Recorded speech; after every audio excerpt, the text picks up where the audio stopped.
Hi everyone, welcome to a new training video. Are you also getting bored of always training on the circle? Let me explain how training with the figure 8 can challenge you and your horse in your day-to-day training. The concept is simple. You place two pawns, or in my case barrels, with about 6 or 7 meters in between. With a bigger or less experienced horse, it will be easier to start with a bigger distance in between. These pawns will be the center of the two circles of your figure 8. In the figure 8, you will walk in a straight line in between the two pawns. While walking backwards, you change the hands that are holding the whip and reins and invite your horse to change sides. It is important that when your horse has crossed your imaginary red line, to start walking forward again onto the circle with your horse.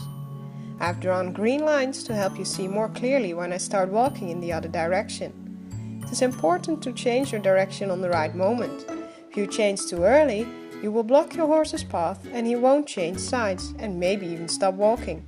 If you change too late, you will be walking in front of your horse on the circle instead of next to your horse.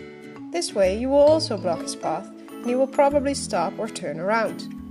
As you can see, it works just the same in trot, only you need to be a bit quicker. You can use the figure 8 while riding to brighten up your training as well. This time you will also follow the figure 8 with your own body, just like your horse. Together with your horse you will learn to bend onto the circle, straighten up, change bending and do it all over again. Riding the figure 8 is much more intense and hard work than your normal diagonals. The figure 8 is a lot smaller and thus forcing you both to keep concentrated and continuously keep turning your bodies, because before you know it, there will be another turn.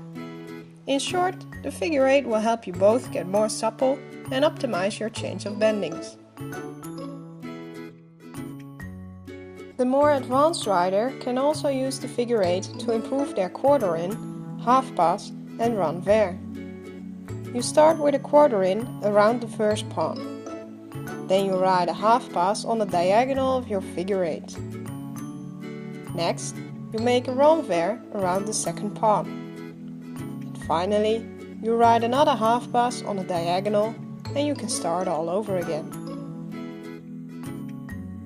Now if you want to make your figure 8 even more challenging or maybe a bit more playful, you can add two poles on the diagonal of your figure 8.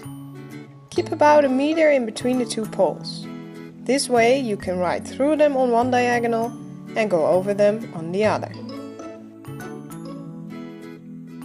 Another way to make use of your pawns on the figure 8 is to teach your horse exercises next to them. Overall, animals learn exercises quicker if you teach them at a recognizable spot. The animal will associate the spot with the exercise and start thinking, "Oh, I know what to do now."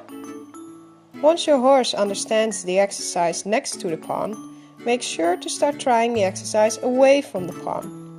This way, you will know if your horse has really understood your aids and the exercise and was not just performing a circus trick. I hope you find this video informative and maybe even instructive for your own training. Please leave a like if you enjoyed, and if you have any questions, feel free to leave a comment.